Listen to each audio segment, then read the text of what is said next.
Hey everybody, this is Michelle with Half the National Average, and I'm coming to you with habit hack number 47 and the second edition of Share Your Cheese Please. So you will want to listen to this video because I am telling family secrets.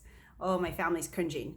So I just wanted to thank, first of all, these people, because Thomas McBride, I was just texting him right now 2 seconds ago, and his family had a horrible tragedy. His children suffered, and he and his wife suffered a terrible loss. Their 2-month-old son passed away unexpectedly, and their kids had lost their job due to the COVID quarantine, and the funeral costs were pretty expensive. And so I initially was going to give to somebody who was at risk of getting kicked out and or not being able to pay rent, but he actually ended up moving back home. And so even though that's not the best ideal, love you much, but you still have somebody who can take care of you, and there are people who might need it, could use it a little bit more than that. And then I also had just a single mom, but grown kids, and I was going to help out, but then she actually ended up getting her job due to the quarantine or the SBC business loans. And so when I heard about Thomas' family, and they had a GoFundMe, so I just Zelloed him. And again, it's not a ton, but it's just something to show that we love you, Thomas. So please tell your family, so sorry for your loss. It's pretty freaking tragic.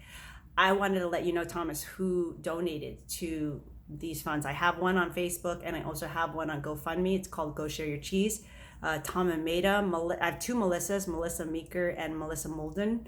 Robert, Trevor, Jeannie Miller, Debbie McCorkle, Cindy, my sister, Els Collins, Jeff and Valerie, my brother, my sister, Ingrid, Joy Kimoto, Anna and Eva, my old friends, Bo and Deborah, my old friend, and I hope I'm not missing anybody. I don't think I am. And then me. So this fund started because of me sharing the story of when we were children. My family was extremely poor, and our neighbors who were also extremely poor, they qualified for the government cheese and the government butter, and we did not for some reason. And they just discreetly gave us half their cheese. They shared half their cheese and half their butter, and they were already in a poor state. And so that act of kindness really impacted all of us, I think, for all of our life.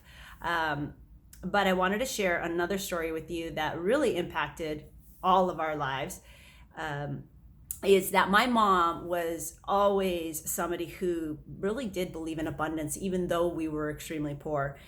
But when it was time to get shoes or clothes or food, 5 or 6 kids, depending on if my little sister was with us or not, at the time,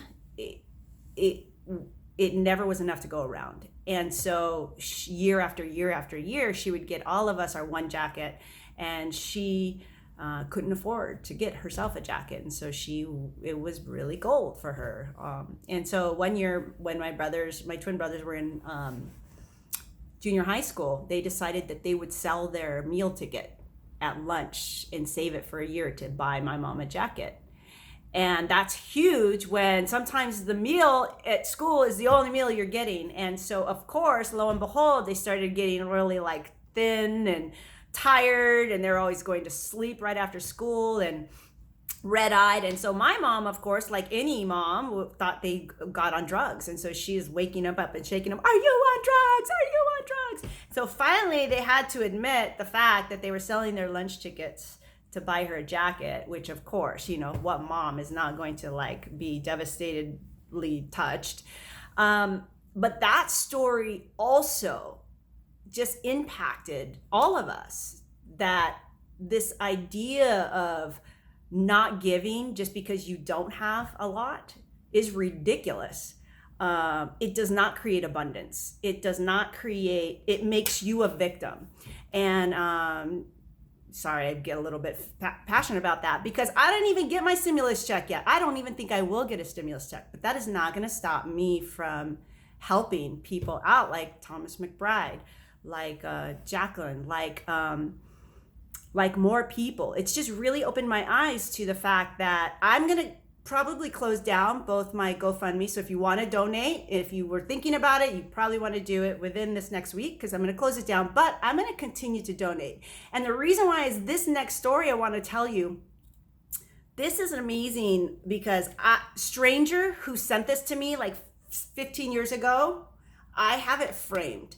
Somebody mailed me a card to my workplace when I was working. I was managing a store on Beverly in Detroit, and I got a card in the mail and I open it up and there's $300 in there.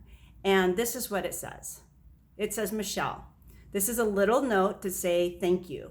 I've been coming into your Beverly store for a few years now, and I can't help but notice how you are always smiling, so friendly, not just to me, but everyone. I also work in the service industry, so I know that it's not always easy, but it seems like it's who you are, and the world would be a better place if everyone were a little more like you. So thank you. And she says, P.S. I've started to tithe, but I don't go to a regular church. So I give to people who inspire me to be a better person. $300 cash, no signature. To this day, I don't know who this person was. But to this day, I have this card to remind me that when you give, you're creating abundance in yourself. You just are. And so, and she has forever changed me. Which is reason why I'm giving. I don't know Thomas McBride's family, but I do know that when I was in Alaska on my travel second degree trip, and I was by myself, and Thomas sat down, and I was next to John Buck talking to him, and Thomas sat down, and he was working, he actually lived in Alaska. I don't know, Tom, I think you still live there. But we found out we both worked at UPS, and he bought me lunch that day, and we had such a great time, and we connected as strangers. And here I am 4 years later, and now I can return the favor in a time of terrible need. It's just huge. It's huge. Self-sacrifice is huge. And so habit hack number 47 has to do with the blueprint that you create or was created in you, and it changes. If it's bad or it sucks or you're greedy or selfish or whatever, that blueprint will continue to change your life in a negative way. But if that blueprint was solid and good, you have to investigate it, and it was based on self-sacrifice and abundance and giving, you'll have more of that in your life. I just wanted to share this really funny story, and it was in the book that somebody took. Yay! Somebody requested it, and I'm so excited. But it's a really good little book. Rereading it, I mean, it's a lot of really simple things, but if you are struggling in your habit hack, you might want to look at your blueprint, because you might have to challenge something. So the story that I wanted to share with you, let's see I already gave something away today. So I don't need to give anything away because I gave something to Thomas McBride. But here's the story. So a man was sitting watching his wife cook a ham, and she cut off both ends of the ham. And so he's like, honey, why did you do that? And she's like, well, that's what you're supposed to do. My mom taught me. And he's like, well, my mom doesn't do that. Why do you do that? She's like, I don't know. Let me call my mom. So she calls her mom. Mom, why do we cut the ham off on the corners? She's like, oh, that's the way my mom taught me. That's what we do. So she's like, well, why? I don't know. So she calls her mom and says, Mom, why did you teach me to cut the tips of the ham off?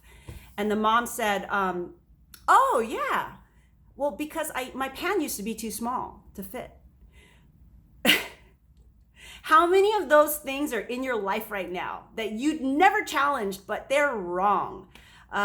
Abundance, give, be self-sacrificing. Do not be selfish. It'll make you a better person. So share your cheese, please. You have 1 week to donate if you want. I'm going to close that thing down, but I, like this anonymous person, am going to start tithing too to strangers anonymously. I think it's changed the way I look at things. Why haven't I done this a long time? All right. Bye, you guys.